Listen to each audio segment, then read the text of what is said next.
Hey everybody, it's Eddie J on Crypto for GrowMyBag.tv. Hope you're having a good one. What's good, what's good, what's good? So, how boring was your day? I mean, was it like really, really boring or just a little bit boring? Did you get out of bed? Because I know it took a lot for me to get out of bed. It did. It honestly did. Took a lot for me to actually put the show together too, because I was kind of like, it'll be all right if I take a break. I will say I'm going to have to change the color back there because we didn't go up, we didn't go down. So we're kind of amber. We're kind of amber. Nothing wrong with that. There's absolutely nothing wrong with that. Tonight's question is, who just withdrew their Solana staking ETF application?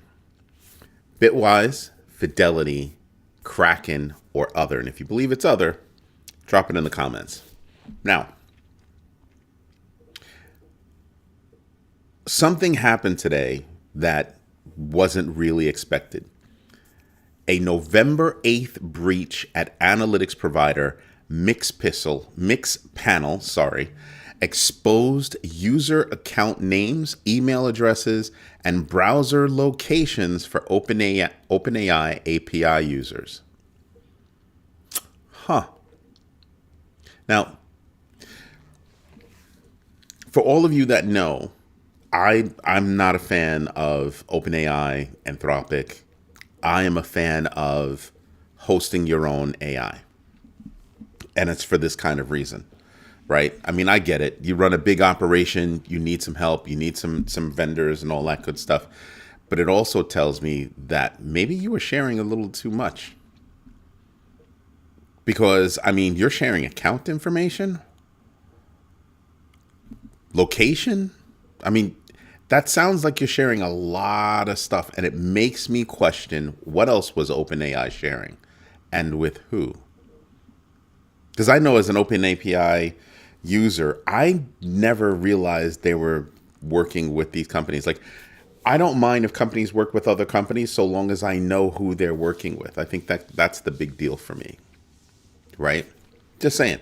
So, I mean, when you're running an operation like that, because I want to know, well, who's got what information and what's the security of that company? And how often are you checking it? Just all that good stuff. This happened November 8th. We're finding out today, November 28th. And they just finally confirmed. OpenAI finally confirmed. Just putting it out there for you. It's something that I pay attention to like all the time. XRP spot ETF saw $643.92 million in net inflows, raising its market cap to, during their first month. The next one is during your market cap. But first month XRP ETFs, I'm just saying, that's not bad. They reached a level of $676.49 million in assets with major issuers driving demand despite XRP price volatility, meaning XRP is going like this, and through all that volatility, just all over the place, market, the whole nine, they still drew in that much. It's kind of a big deal. It's kind of a big deal. XRP, I told you, it's right now, XRP is about to become a big part of the connective tissue in the ongoing new FI, as I'm calling it. That's what I'm calling it. Why? Because it's not just going to be all about digital assets. It's not going to be about trade fi or traditional finance. It's going to be about new finance. What value do you bring to the table? Why should I be working with you? Traditional finance doesn't have that. What do digital assets, not have that traditional finance has? I would call it guardrails. I would call it, parameters of operation. That's what I would call it. So to me, you're going to see that come together and create NuFi. the new financial markets. I think that's what's going on right now. I mean, you still have a transition of reality for banks and other traditional providers. That's going to be a big deal. I'm just saying. That is going to be a big deal. And I can tell you right now, I am not expecting a big audience tonight. I'll be happy if we have any kind of audience tonight. The reason why I say that, it is the day after Thanksgiving, and most people are trying to relax. Me, I relax by doing research. I know it's pathetic, but all the kids are out. Well, one came home. So basically all the kids are kind of quiet wherever they are, right? So I'm kind of like, yeah, it's going to be an easy day. It's going to be an easy day. That does not mean that I shouldn't be doing my research. I'm absolutely going to do my research every day, all day. And the reason why is because there's too much going on for me not to do the research. That's the idea. Anywho, Bitcoin rebounded a little bit. I mean, it rebounded all the way down from 81, right? And now it's above 90. That's a big deal. I mean, right now it's kind of playing between 90 and 91. And I have to tell you, that's a good place to be. That's a very good place to be. You want to know something else that I've been paying attention to? Because I invested. It is going to be... Okay. Somebody was in the kitchen dropping stuff. I'm paying attention to Aster. Remember I told you I was making money on Aster? Right now I'm just holding Aster. I'm just holding. And I'm noticing certain trends, certain things about Aster. Bitcoin moved up, Aster didn't do anything. Just paying attention. It tells me that I need to start paying attention to what's the vibe between Aster and Bitcoin. What's the vibe between Aster, Bitcoin, and Hyperliquid? Those are the ones. Again, right now in this kind of market, I'm looking for trends. I'm looking for things that I can get involved with because they're showing me trends. They're showing me patterns. That's what I'm looking for. Right? Get in, get out. Get in, get out. I don't want to stay too long. Just get in, get out. Just saying.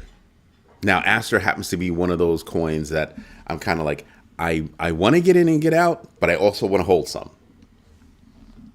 So I've got to make a determination. But the purchases that I made for Aster have been in my trading wallets, so I'm strict about that.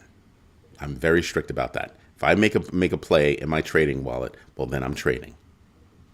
So now I'm just looking for an opportune time to dump my Aster, or the decision could be dump it into my holding accounts. I'm just saying. There are reasons why I pay attention to this. And I'm paying attention to the news that's going on during that whole time period. Right? I'm also paying attention to who's publicly traded that's got ETFs out there. Again, who just withdrew their Solana staking ETF application? Bitwise, Fidelity, Kraken, or other. And if you have other, drop it in the comments. Let me know what you're thinking. Don't be afraid. We don't bite. I mean, we might nibble a little bit, but we don't actually bite. Just saying. Just saying. And it's not a big news day. It's not a big news day at all. JP Morgan forecasts the S&P 500 could hit 7,400 in 2026, and that's its base case. That's its base case. Or 8,200 with AI growth, warning of risks like AI platforms and recommending infrastructure and gold diversification. Interesting. Very interesting. Who Tanic into his house? What's going on, my man?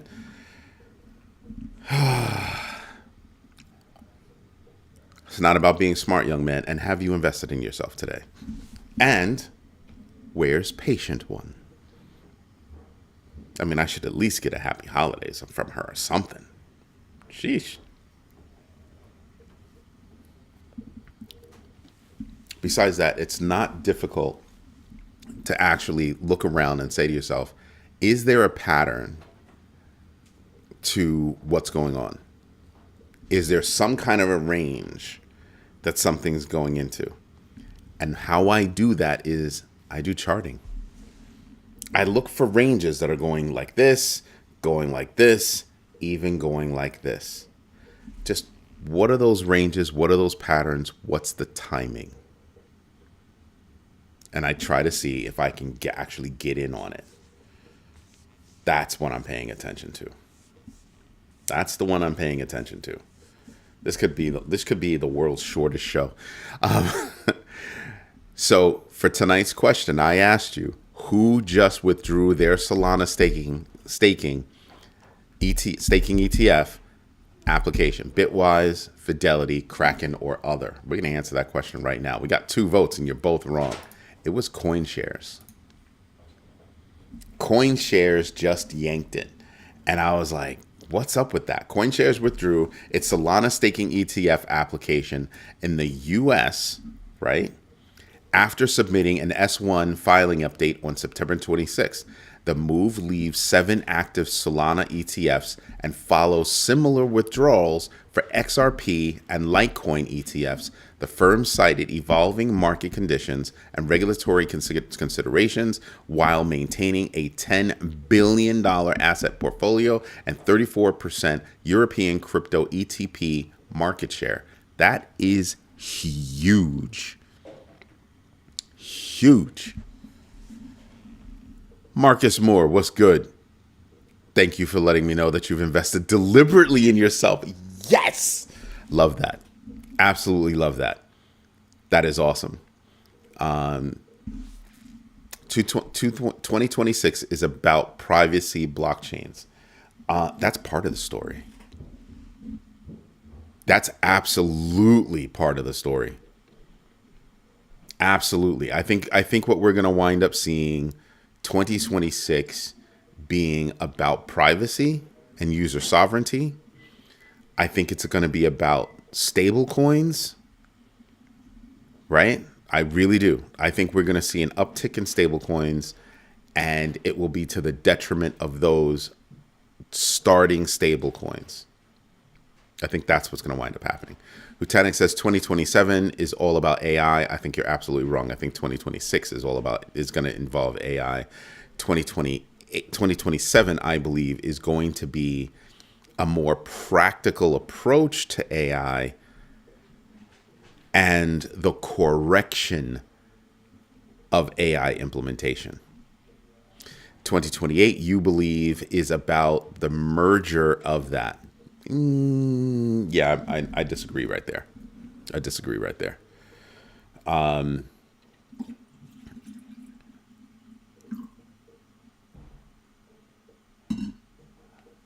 Just pouring myself something to drink. Relax. And Hutanik, thank you for letting me know you were investing in yourself. Hutanik is making a good point about the merger of it all eventually. I want you to pay attention to something. When I look at... Oh, okay, I know what that is.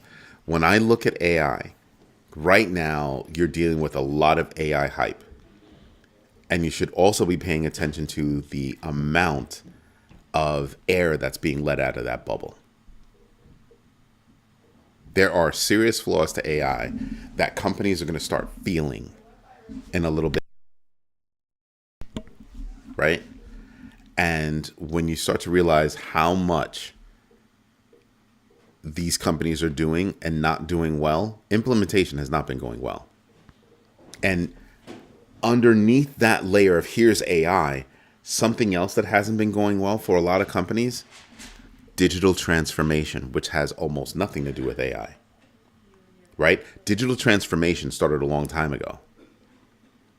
That's in the banking industry. That's like moving from, old school, iron, COBOL to more distributed environments. It's about rethinking applications across, different companies, different industries, things like that. But when I look at AI, me and my team and I work with it all day, every day. AI is not being implemented well. It's not being implemented well. We're also, and forget about just the implementation, but the investment in AI, like investment in open AI and all that good stuff, everything that's tied to them, everything that's tied to Anthropic, those business models don't work. I don't believe they're sustainable. There are a lot of reasons why I don't believe they're sustainable. A lot. Marcus in his house. Love you. Thank you. Boom. So when you look at AI, you have not so hot implementation right now. 2026, you're going to see a whole bunch of stuff saying, oh man, we don't know what we did. We don't know what we're doing here. We built something. I know of a company, they built something, and then another company, because they were like, oh, this software that we love so much, that we use so much, doesn't have this one feature. We're going to build it. Rah! And then that company came along and built out that feature. So why'd you spend all that money? None of the executives sat there and said, yeah, that's not a good idea. Maybe we shouldn't do that. Nobody. They're all looking at AI, and you have a bunch of people at these companies that are thinking, oh, I'm an AI whiz. I know what I'm doing, blah, blah, blah. Because they think they're developers and they think they know it all. And they don't. I've been sitting here looking at a lot of AI people and just sitting there just kind of going, do you know what you're doing? And every time I hear somebody say, well, oh, it's thinking, I just want to slap them in the back of the head. No, it's not. Whenever you see AI tell you that it's thinking, what it's doing is it's saying, I'm performing a mathematical calculation and I'll be with you in a moment. That's what that means. Yeah. AI doesn't think. It calculates. So that's the first mistake. So I think there's going to be a massive learning curve. But in 2026, I think we're going to see a lot of companies crash and burn because of their AI implementations. And then that's when you're going to see just a lot of companies just lose faith. The ones that will prevail will be the ones that have given it serious thought, understands the limitations of AI, how to best use AI for what it's good at, and use other tools for what they are good at. AI is a tool. It's a tool. It's not a solution by itself. Okay. So that's why I have a difference of opinion, because I'm using it every day. My team and I, we're building out nodes every day. We're, creating system prompts, just doing all kinds of stuff every day for our clients. So we see things. 2027, I think you're going to see an uptick in AI. But now let's talk about the market of AI, right? So I told you that OpenAI is not going to be able to sustain how they think they're going to make business, how they think they're going to make money. Why is that? Who do you think are buying these huge chips? Companies. What do you think they're going to do with those huge chips?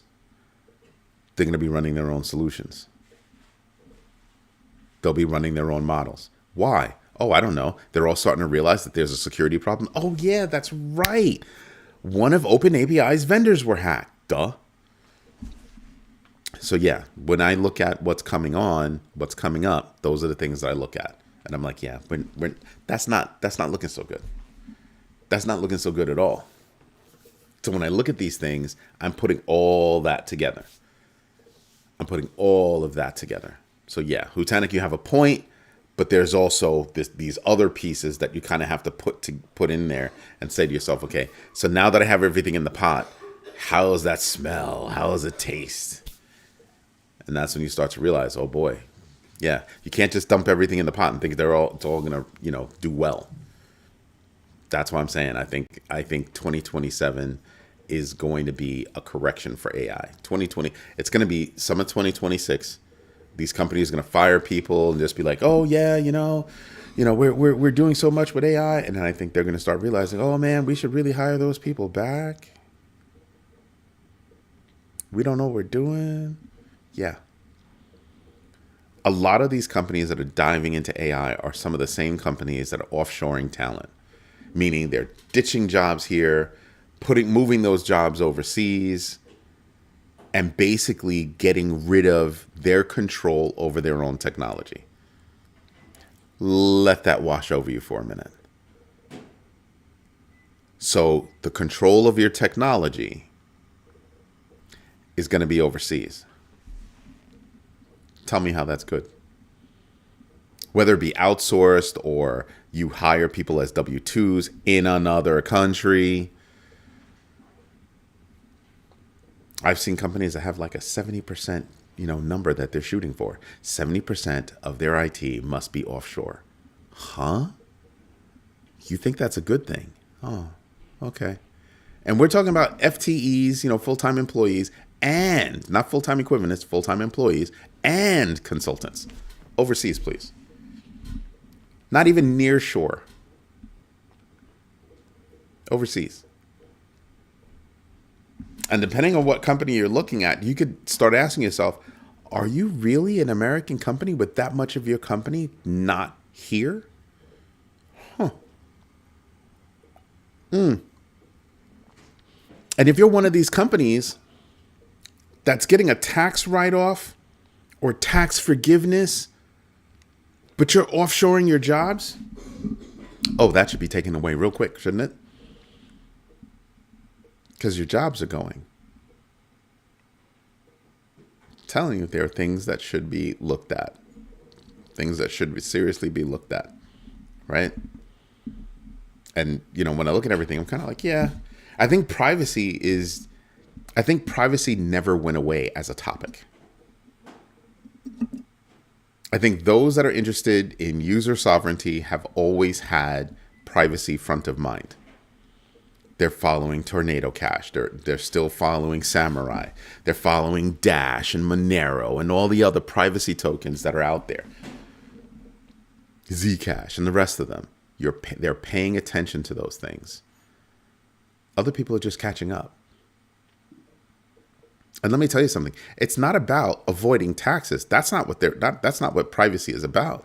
Privacy is about mind your damn business about what I'm using to, what I'm buying with my assets. I pay tax on it, great. But mind your business. That's really where it's going. I think something else that's going to come into play, like I said, stable coins. Why do I think that's going to be a big deal? Stable coins are going to be a big deal because everybody and their mama and their baby mama are going to want to come out with their own stable coins. And that's when you're going to start to say, why? All of these companies that come out with their stable coins, I'll be looking at them to get folded into another company, get bought out or pushed out, one of the two. Remember what I said? Bought out or pushed out, one of the two. And why is that, Eddie? What is your stablecoin going to be used for? What are you doing with it? I think next year is also, 2027, 2020, late 2026, mid to late 2026, 2027 is also going to be about implementation. Investing will always be there, but implementation is going to take off. And what I mean by implementation is, they're going to accept Bitcoin. They're going to accept Bitcoin. They're going to pay their people in Bitcoin. And not just Bitcoin, but what I mean when I say Bitcoin is any coin, any digital asset. And that will have a huge snowball effect. Huge. Lest you forget that if you are a store and you're using Square, you can get paid in digital assets, specifically Bitcoin. Huge. And that's when you sit back and you kind of go, oh man, that could pop off at any time. It's already there. It's already built into Square. You see companies start adopting that. That's going to be huge. Thank you for letting us know that you invested in yourself, Dark Horse. Could stablecoins be considered the new department store credit card? No. Companies will want them exclusively for their items sold. Make little sense if you think about it. No.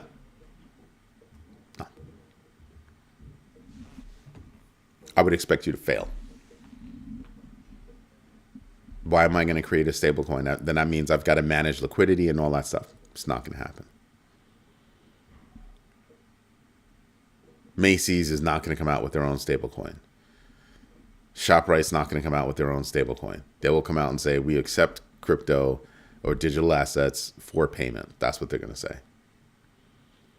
We accept USDT, USDC, blah, blah, blah, blah, blah, blah, blah, blah, blah. That's what they're going to say. When that happens, that's going to open up the doors. And there are two things that I'll be paying attention to. Are they accepting stable coins only? Or are they accepting all forms of digital assets? Because it's a different business model. I take in the digital asset, I immediately turn around and sell it. Ta-da.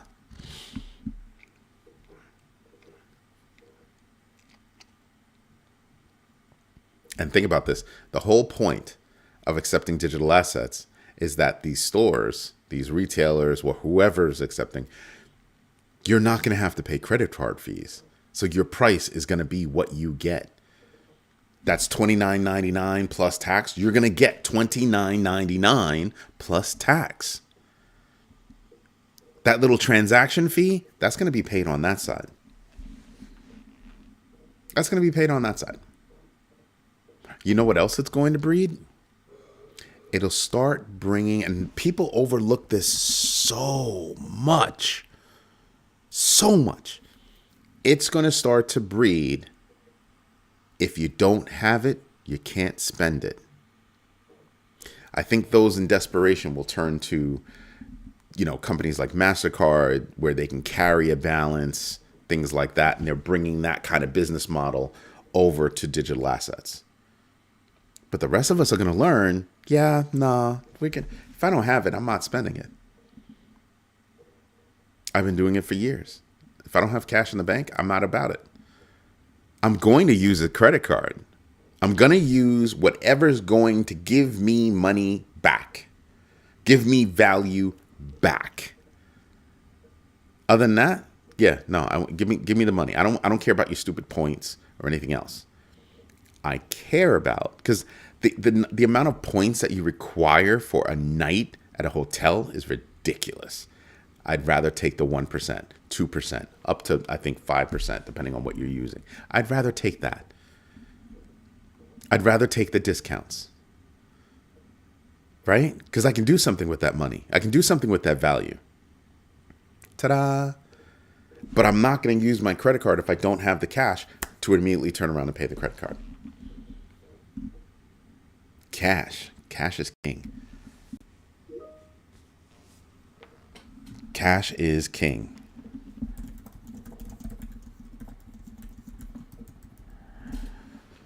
So hold it.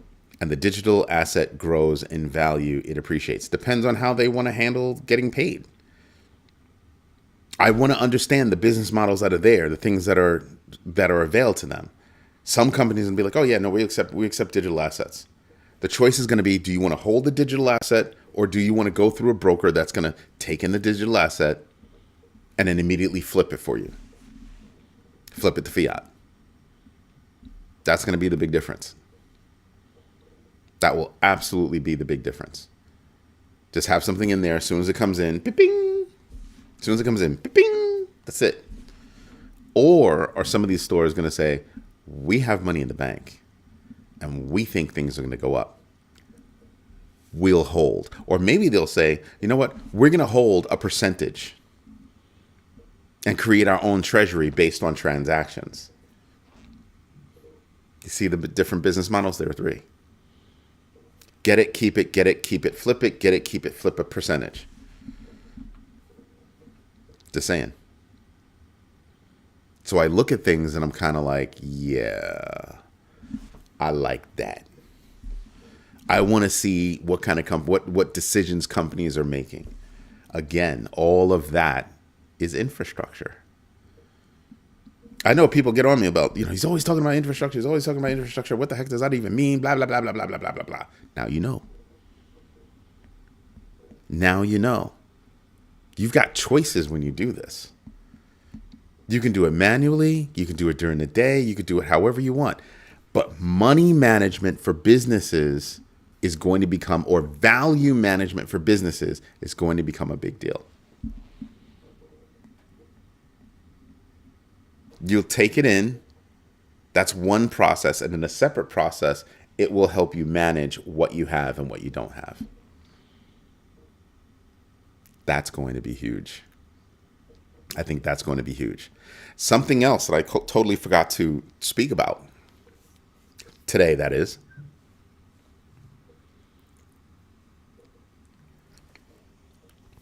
how do governments handle taxes?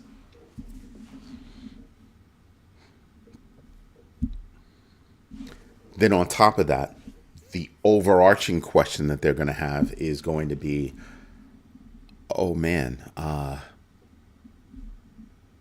if people are paying and being paid in digital assets, how are they denominating their sales? Yeah, it's 100 Swiss franc or it's $100. What are you how are you denominating? 100 yuan? I don't think so, but that could be a choice. 100 bricks? If bricks was a thing, that could happen. 100 rupee? How are things being denominated? And the reason why that question is so big is because you want to find out, well, wait a minute. Whoa. What happens to our fiat in the new FI era? Oh, that's the one. That's the one right there. What happens to our fiat at that point in time? Then you start to realize, whoa, that's a lot of stuff. Got to head back to work, family. Y'all be good. You be good too, Marcus. Thank you for showing up.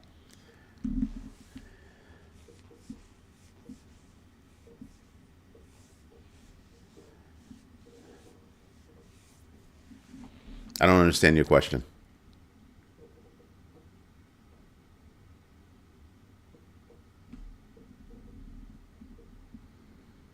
I think you have to word that sentence a little bit better. I don't understand that question.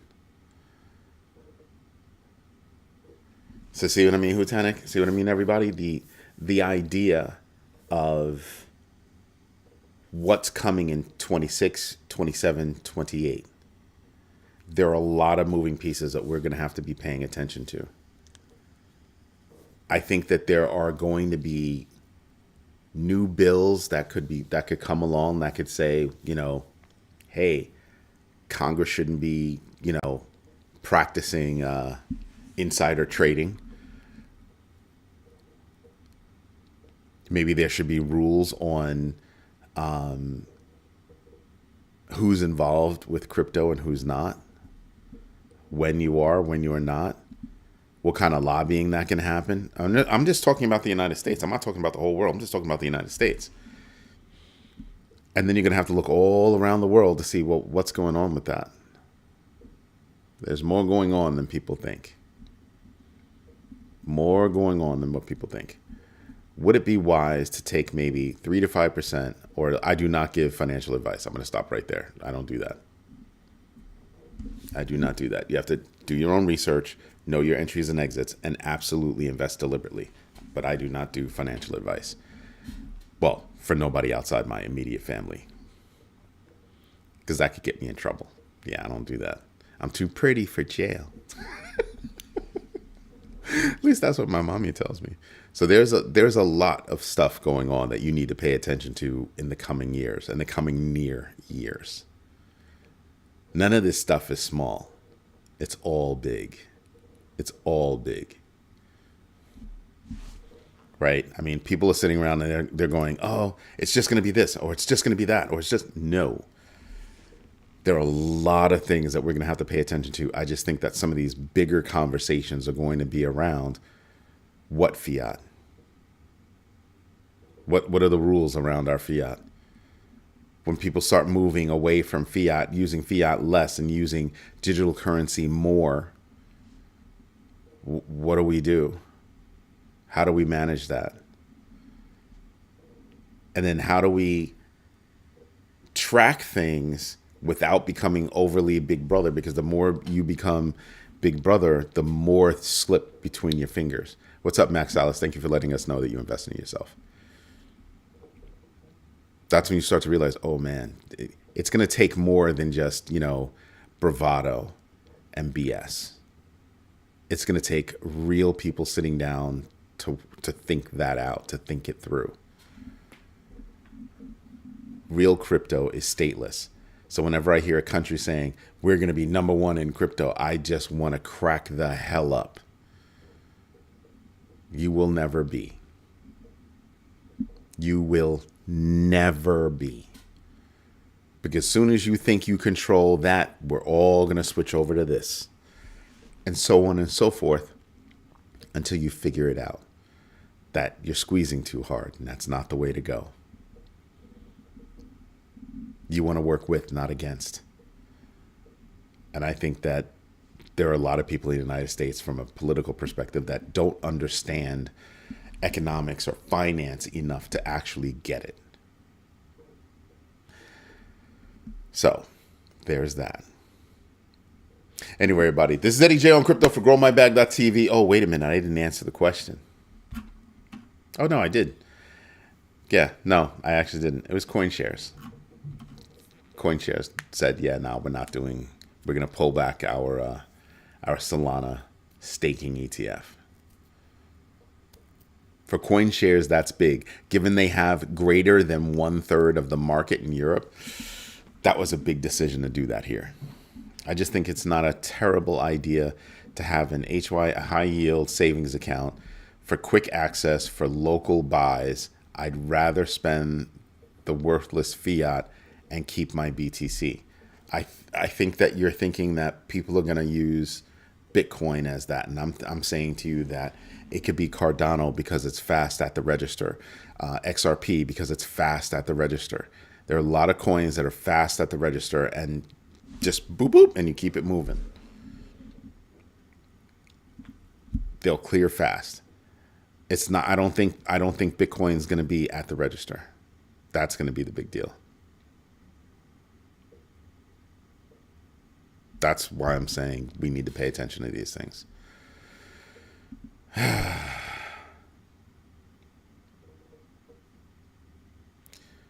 Do I believe in the forced disclosure of crypto holdings to the government? Too broad of a question. I can't answer that outright. There's too much thought that needs to go into it, and I don't think that anybody has actually thought it through. So yeah, I can't answer that question.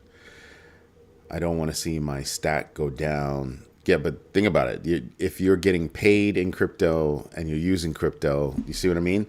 You just have to finish that cycle. Once you finish that circle right there, I get paid in crypto, I can pay bills in crypto, I get paid in crypto, I can pay bills in crypto. See what I mean? And let me tell you something. You're not that far away from solving that problem. You're not that far away. So, something to contemplate. Anyway, this is Eddie J on crypto for growmybag.tv. Hope you like what I'm doing. If you do me a favor, smash the likes. Tell your friends about this community because that's what we are. Big, bad community. All about here just helping people figure out how to do their own research, how to understand their entries and exits, and how to absolutely invest deliberately. That's the idea. A community that helps each other. Yeah, I'm interested in that. Everybody, thank you for your time. Thank you for your patience. And as always, thank you for your trust. See you Sunday for Sunday Roundup, 4 p.m. Eastern Standard Time. Hope to see you then. Bye-bye.